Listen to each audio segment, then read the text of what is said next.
Welcome to episode 2 of Moon Math. I'm here with Mezma, and we got a lot of important stuff that we're going to cover today. But just recently, crypto Twitter's been going crazy over the Solana Saga Phone. I know you bought one, Mezma. Tell us what that's all about. Yeah, for sure. So I had actually watched Anatoly, who's the founder of Solana. I think it was last year, 2022, and he was on Bloomberg talking about the cell phone. And this was probably in the middle of the bear market. No one was paying attention. The real Solana guys, they bought it. I didn't buy it, but I was excited about it. I remember actually tweeting about it a little bit. And then, of course, now this week, Bonk, the meme coin of Solana, is now in the top 100. And the Saga Phone actually came with 30 million Bonk. So that is actually worth now more than the price of the phone. The phone used to cost $1,000 and they dropped it to $599. And now the Bonk's, it's fluctuating, but it was worth $800. Now I think it's $600 or $700, give or take. But anyways, it's now, you're getting paid to buy this phone. So of course they sold out this week and everyone on Twitter was scrambling to buy one. I saw some guy on Twitter. He's like, you think I can get a refund on the phone and keep the Bonk? Yeah. I know, right? Imagine. Yeah, no refunds, but there definitely are some people that bought more than one, but I think there was a limit. But yeah, you could always get around that.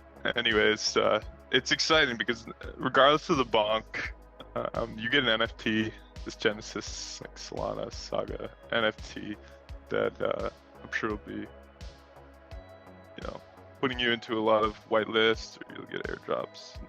They'll be doing a lot of stuff. And it also comes with a Helium subscription for a month free, which is really cool.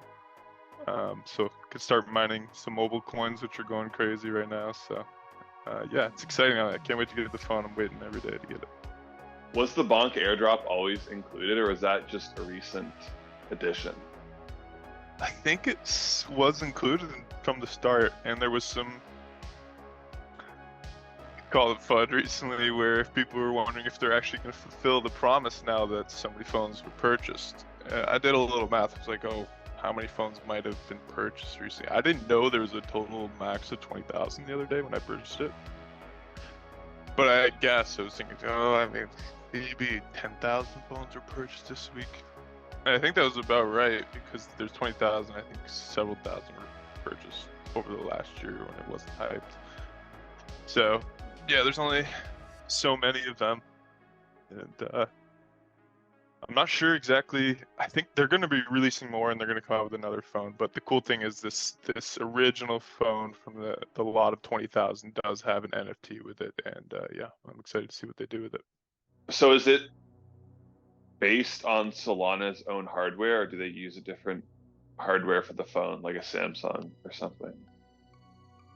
Yeah, so they didn't. I think it's all Android based, so they're using other like Android components and operating system. But I think they've created their own operating system. I actually don't know a ton about the actual phone. That I'm gonna dive in when I get it.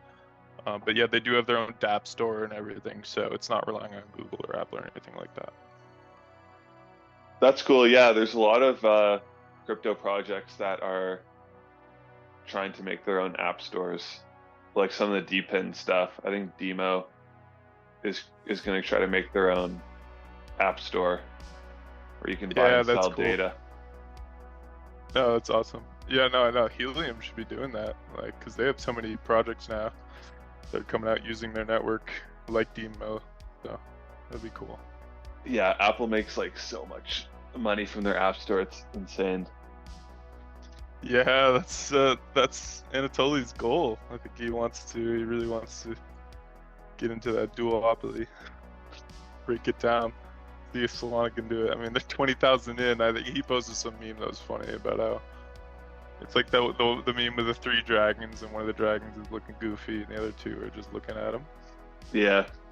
And yeah, Solana Mobile is the goofy dragon with Apple, and Samsung over there with $1 billion, like, early, you know, how many phones they sell every year. So we'll see what happens, but it'll be fun. It'll be exciting to see. I'm sure a ton of projects are gonna just try to use, because, you know, the 20,000 people that have these phones, they're gonna be power users for sure. Yeah, the whole DePIN thing is really a new paradigm for capitalism. Yep. It allows people to earn money off stuff that they pretty much were already doing, which is really cool. Yeah, for like the car stuff and the DePIN stuff, like Hive Mapper, it's interesting because they're in a spot where like other companies have failed in the past. I talked about this a bit in one of my previous videos, where I think it was DIMO is in the area of selling car data, where you drive around your car and it collects the data. Right. The other companies, like, one of the things they say in their docs, which is interesting, is how the demand is already there, like there's product market fit, even though the other 2 companies that tried to do this before failed.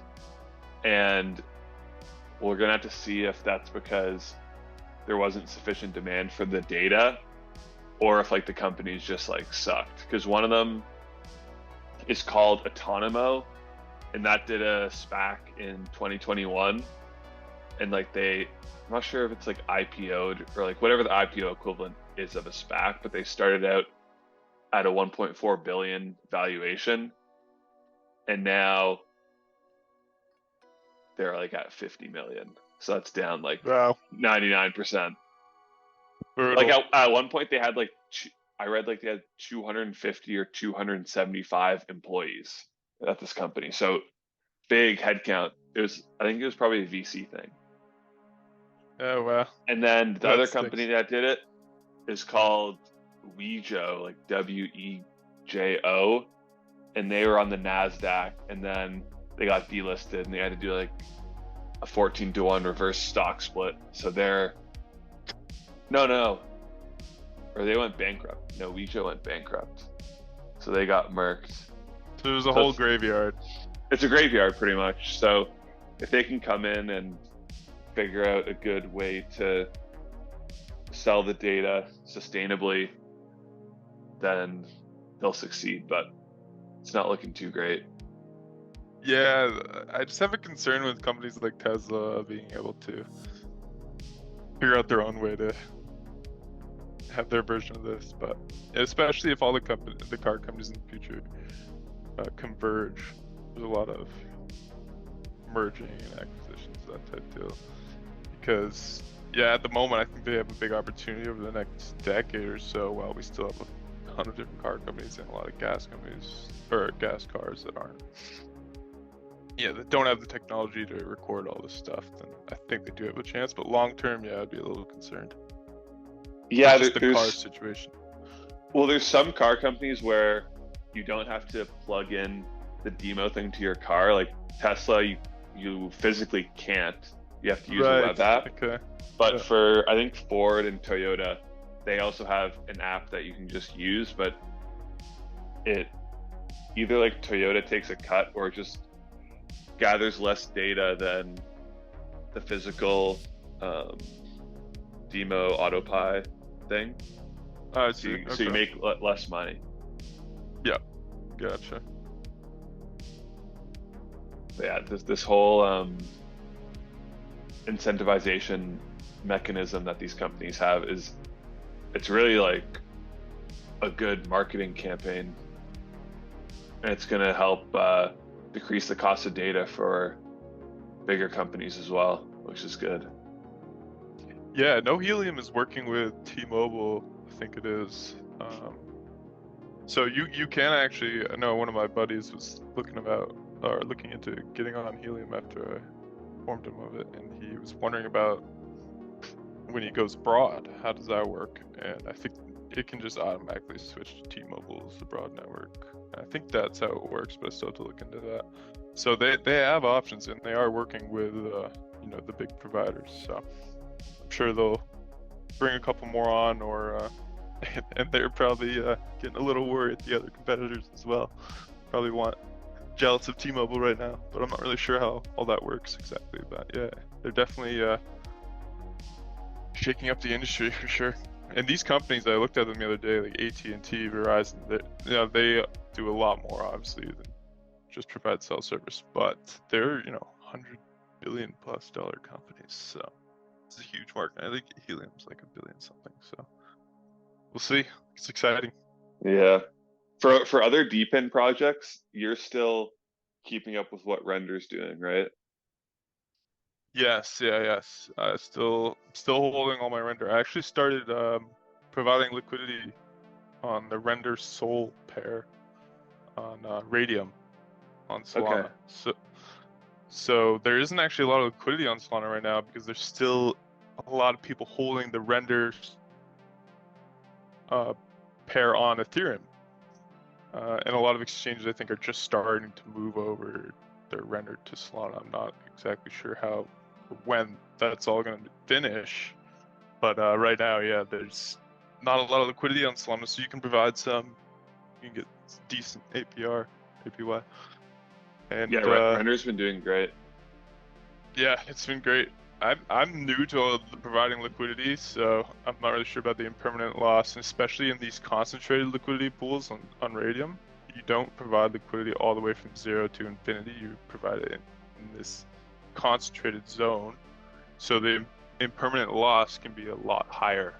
But anyways, I'm trying to go down that whole rabbit hole. I've been testing it out. Is that similar to like Uni V3? It is, exactly. It's the same thing. And Radium, I think, is doing this. Yeah, they pretty much implemented the same thing Uniswap V3 has. So I'm trying that out, but yeah, just testing it out with a few $100s here and there. It's been great. I'm earning Render, Solana, and Ray coin, so the Radium coin as well. So it's cool. Yeah, I think a lot of people don't realize that Render is in like price discovery for market cap right now.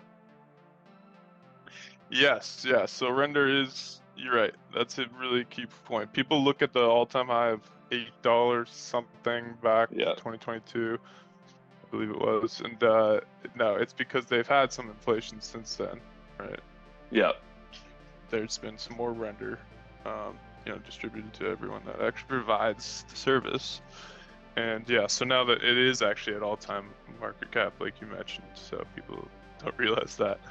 But yeah, I do still think it's going to double digits at least. So I'm really excited about it. They're working with a lot of partners, and the most exciting thing is I wouldn't call it partnership. A lot of people on Twitter will backpack with Render on Apple, but they have been working with Apple for a long time, and I think they are going to have the ability for phones to actually be Render nodes. Oh right, yeah. In preparation for the launch of the VR, their headset, the device that Apple's coming out with, that they did come out with, but it's releasing, I think, January. So it could be another big catalyst for Render, because Apple in VR is actually one of the big narratives within the Render space. So I'm looking forward to that. Yeah, it's interesting because when we were first looking at, well, obviously we've been aware of Render for multiple years at this point, but when we were looking at it heavily, I think like last November when it had like $250-300 million market cap, everyone was looking at like rendering movies, but now it's more moved over to like rendering for like GPT stuff and AI stuff, right? Yes, yeah. I remember earlier this year actually, when ChatGPT was blowing up, there was, so they have some other competitors as well, and they were reaching out to Render. And I saw some tweets between CEOs of these companies that compete with ChatGPT, and Jules Urbach, the founder of Render, and they had some discussions about integrating Render with their LLMs. And that's when I just got super excited, right? Because they were branching away from the art like you mentioned. So they really are now, kind of that pick and shovel play. So Yeah, it's very like underrated.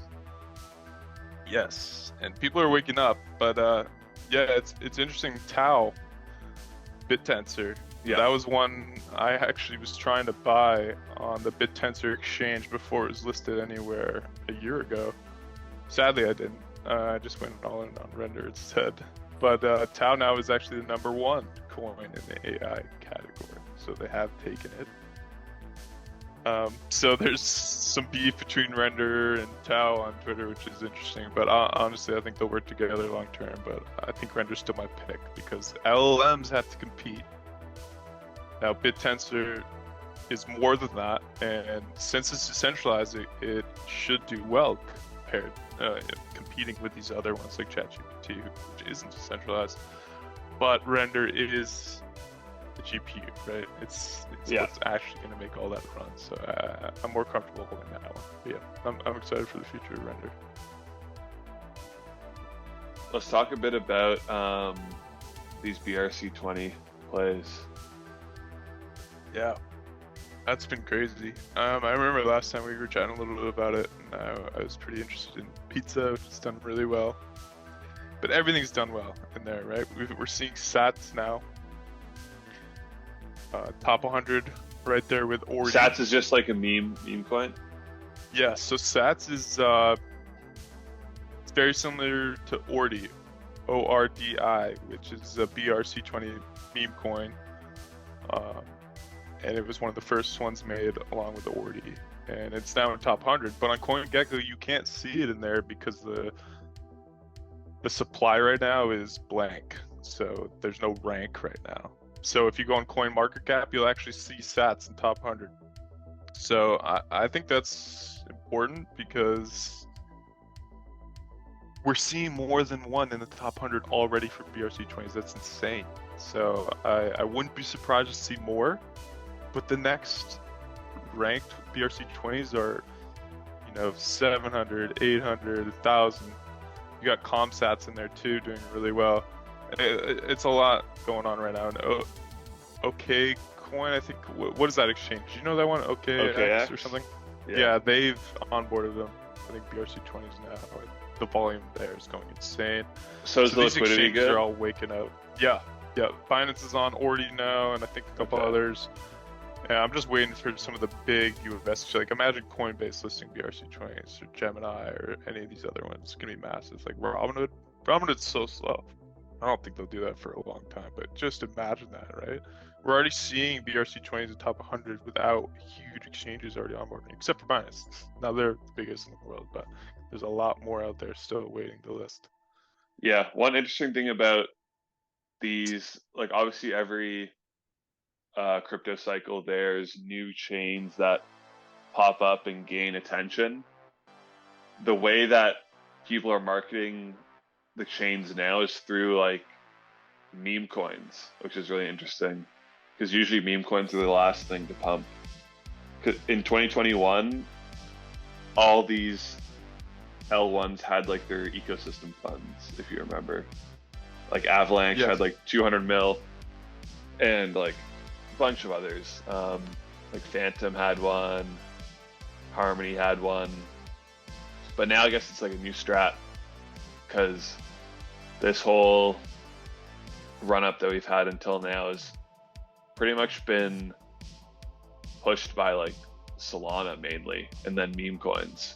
Like all throughout the summer, it was meme coins. It was like Pepe, and they were like gambling on hamsters at one point.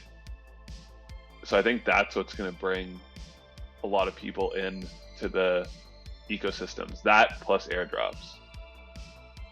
Yeah, no, exactly. It's memes rule the world. It's going to bring all the retail people in, and it's crazy. It's funny if people are talking about calling the Saga Solana phone the bonk phone because it really truly only sold out because of bonk. And that's, if you tell that to someone in traditional finance, just say, what is going on, right? But this could be, now is this because it's purely because of all the excess right now we have in the market. Right? We have everyone bidding up bonk. That would obviously be impossible for this to happen without that. But that could be the future. We could see that more with other projects, which would be amazing. Just from a meme coin, you know. I think Solana has a really bright future, and that's, you could solely say that only based off the phone news, and that's all because of bonk. So that's incredible. Let's talk a bit more about the Bitcoin ecosystem, like Arkadiko Finance. That's like another DEX that you like. Yeah. So other than BRC20s, because that's on-chain Bitcoin, right? You're not using any L2 or anything like Stacks. But Stacks is actually trying to onboard BRC20s ordinals in a wrapped version because the fees are so high right now. Like when I went on Unisat and bought pizza BRC20 a few weeks ago, it was insane gas fees, and the gas fees are still going up higher. And I'm talking about Bitcoin gas fees. And so we need these gas fees to go down, or no one's gonna be able to interact on Bitcoin. Yeah. So we need projects like Stacks. So within Stacks, there's a lot of cool things happening within the BRC20 area. But other than BRC20, there's some awesome projects like Hermetica that are doing option vaults on chain with Bitcoin, and they're using Stacks Bitcoin. So you can, once the Nakamoto upgrade happens in Q1 2024 for Stacks, the block times are going to go down to, I think it's like 3 to 5 seconds. And right now the fees are a couple cents. So you're getting Solana fees with almost Solana block times. I think it's pretty similar. Who cares? It's a couple seconds. I know that matters for certain applications, but the majority aren't going to care when they're used to Ethereum and Bitcoin 10 to 30 minute block times right now. So that's going to be a huge catalyst for apps. And yeah, one of the most interesting ones to me personally, because I do have a background playing with options, stocks in the equity world, is this option vault product that Hermetica is offering. They have this bull vault and an earn vault. And the earn vault is for, you know, just all weather market type deal, where you're just going to hold this earn vault through every market condition, and it's going to give you a return in Bitcoin. And they have a back test from 2016, and it earns about 6.5% Bitcoin on your Bitcoin. And yeah, it's great. And they have a bull vault as well that is, you know, it's a leverage, so you're going to want to use that vault when you think the market's in a bull. But it's still doing well over the back test with the bears and everything. So these guys are great. I think they have a strong background in this area, which I have not seen enough in crypto. So I'm excited for yeah, a Bitcoin option vault on chain. That'll be really interesting. So for the earn vault, that is more of like a delta neutral vault. Exactly. Yes. So is that like yeah, it's like short volatility vault? Yeah, yeah, in a sense. So like the strategy they use actually is a new one that I've never heard of. And it's a European type strategy, so you actually have to hold these options to expiration. Okay. But yeah, they have it basically makes money if the price of Bitcoin goes up anywhere from 1 to 20% or down anywhere from 1 to 20%. And then after the 20%, it loses, and it risks a max of a fraction of a percent every week. So there's these epochs where you have to, you put your Bitcoin in and they buy a new contract. I think it's every week. But yeah, basically they have a delta neutral strategy in the sense where it's going to earn Bitcoin for you regardless of the market. So I'm really excited for that, and it's interesting, right? Because so much of DeFi is focused on earning on our coins passively, right? Yeah. So you got AMM, and then you have covered calls too, which aren't talked about a lot, but people have, they place covered calls on the Bitcoin. This actually looks like it can outperform the covered call play as well. So there's a lot of cool things to look into, and they actually just started their test net. So you should dive in onto their website and connect some of the testnet BTC and testnet stacks, and just follow their Medium article. And yeah, test it out, and maybe you'll get an airdrop and can try out the app once it goes live. That's beast. No, I like that. Yeah, in 2022, I was looking into some delta neutral strategies for earning on my money, because like there wasn't much volatility to trade off of. Yeah, and that's the thing. Like I mentioned earlier, I'm looking into providing liquidity with my render and Sol, but you have impermanent loss, and there's risks, and you have to manage these. And I'm still learning about it, right? But with this, you just buy it, and these option vaults just do it for you automatically, and they reward you every week. In some weeks, you're going to lose BTC, obviously, but over time, when you look at these backtests, they do very well. And that could change, obviously, but yeah, you should look into their Medium articles and the data they have. And it's good because it's on chain, so there's no like not your keys, not your coins stuff. But it could get hacked. But that's with every. Yeah, there's definitely still some risks, and trying to figure that out. One of the interesting things about sentiment right now is that I feel like Twitter is really empty. Do you feel that way? Empty in what way? Not a lot of people? Yeah. Like the interactions aren't that high. And a lot of the people who I followed last bull market, I haven't seen like a single tweet. Like they just croaked. I don't know. Yeah, I've noticed that a bit. There's new characters, and there's some of the old characters that are still, doing well. But I have seen a big uptick in engagement, I have to say, though. Like, I remember there was some airdrop posts, some other posts that were getting a few hundred likes a year ago. And today I was seeing the same exact ones with thousands of likes. Yeah. So there's definitely an uptick, but yeah, certain people, certain groups are probably fading away. Yeah, that makes sense. I think Ansem and all them are doing, like he's killing it. Yeah. Solana crowd, everyone in there is killing it. I think, crypto needs to like harness engagement better. Hopefully that TV show, Killer Whales or Crypto Whales on the Hello Network. Network. That one looks cool. It's like the Shark Tank for crypto. Yeah, I was looking into that coin, like doing some like pretty like surface level analysis, and people were like, oh, if this only gets to like half of what Shark Tank will be, then it'll be huge. Shark Tank gets like 4 million viewers an episode. I didn't know that, but it's huge. And they make, what's it called? The CPMs on those ads are like 20 or 30 bucks. So they make like so much money. Yeah, no, Shark Tank is amazing. I love that show. Used to watch a decent amount, so I would watch this. I think a crypto Shark Tank show would be great. It'd be really fun to watch. Yeah, actually, I did want to mention, I remember you asked about Arkadiko. So the project I was talking about was the Hermetica, but Arkadiko is another project.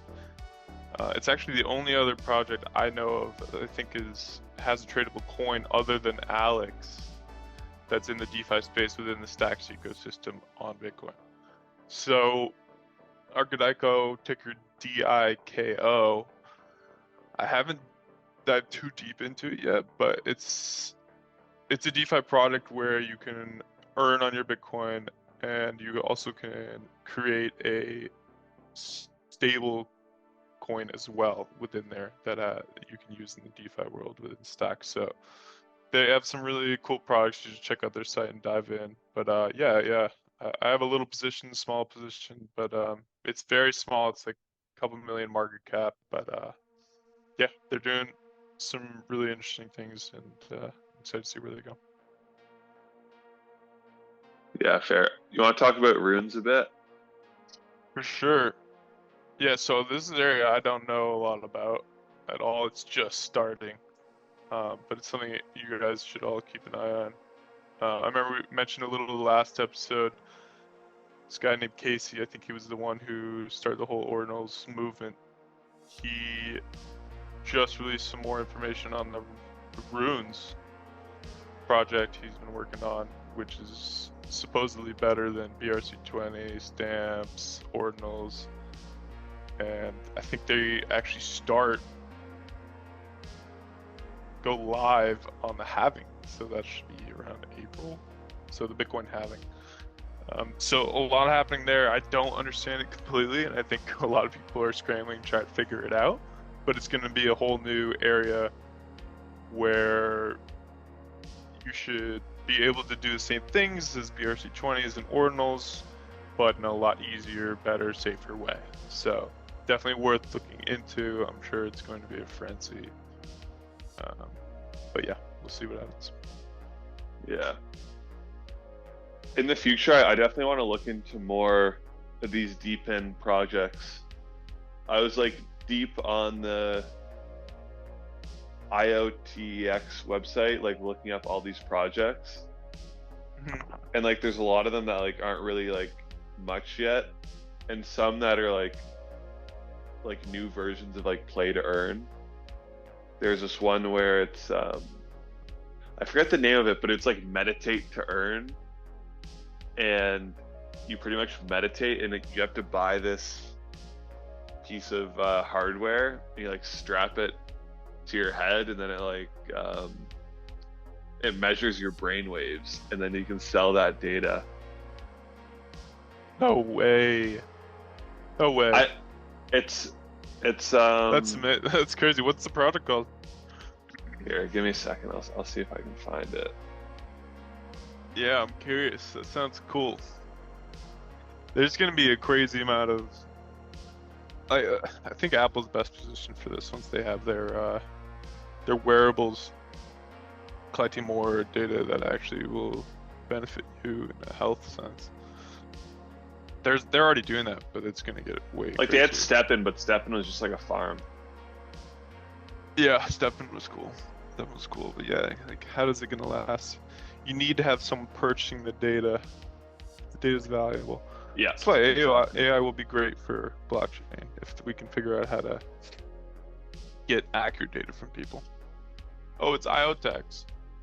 It's not. It's under the IOTEX ecosystem. I see. Like DIMO's under the IOTEX ecosystem. I didn't know that. Here we go. It's called Mind Land. Mind Land. Do they have a token? No, it's very like early stages. It looks like. That's a big idea. I want to know about it. Here, I'll send it to you. Yeah, just like interesting, innovative stuff like this, where DePIN could come in handy, because you'll be able to integrate DePIN into like a lot of things in the future.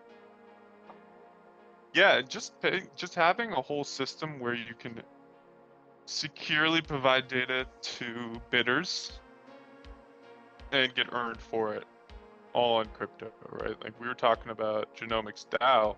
You send in your gene data, and you can work with companies that want to buy that from you. And I just recently saw some craze about Ancestry and some of these other DNA kit provider companies just got hacked, and a lot of people's DNA got hacked. Yeah, this cannot be happening. DNA cannot be getting hacked. So yeah, if it's cryptographically secured, maybe it'd be a little bit better. So I'm sure that's gonna be the approach for a lot of data that people want to provide in the future. For sure. Just got to make sure that data is good. Yes, yeah, accurate, exactly.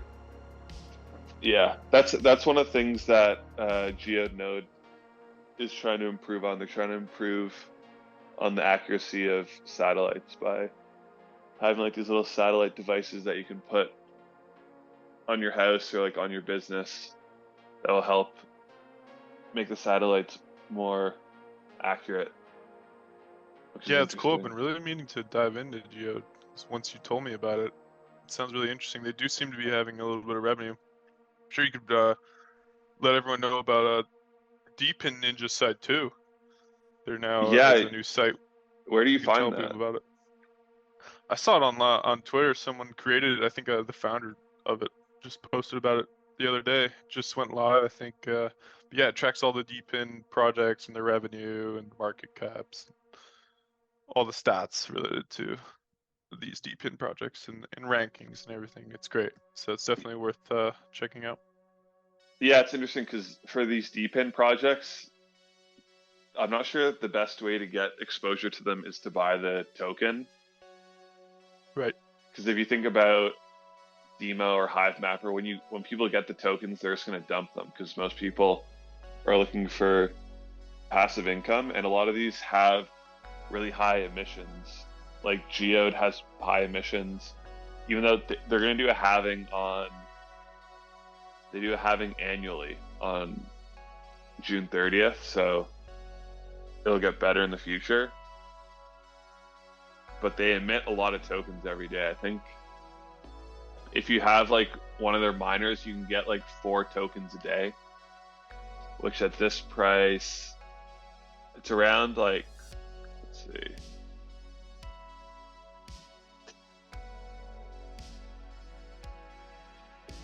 Wait, no, it's not 4 tokens. It was like 40 tokens or something. And it's at 8 cents. So it's like a few dollars, and I think they have like 1,500 or a few thousand miners. Wow. So it's like, okay.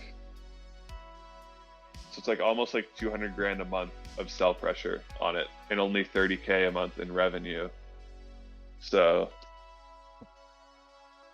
yeah, this goes back to the point we were talking about earlier too, where with Helium, you have the mobile token in the Helium ecosystem as well. That's going up crazy right now. yeah, Because people are speculating on it when it's the actual token that everyone's receiving for providing data when they're actually using the Helium network. So this token will be getting dumped, but because everyone's bidding it up and speculating it, now people are buying these Helium devices because they're getting paid off by the mobile earnings, the mobile token earnings. yeah. It's very similar to the Bonk Solana situation, and this is temporary because of the speculation. People need to be aware of that. But yeah, like you said, I think one of the best plays is actually just buying the device. So if you buy a Helium miner, or just use the Helium network and get the mobile tokens for free, and then sell them that way. So there's a lot of different ways, like you said, than just buying the token outright. Yeah.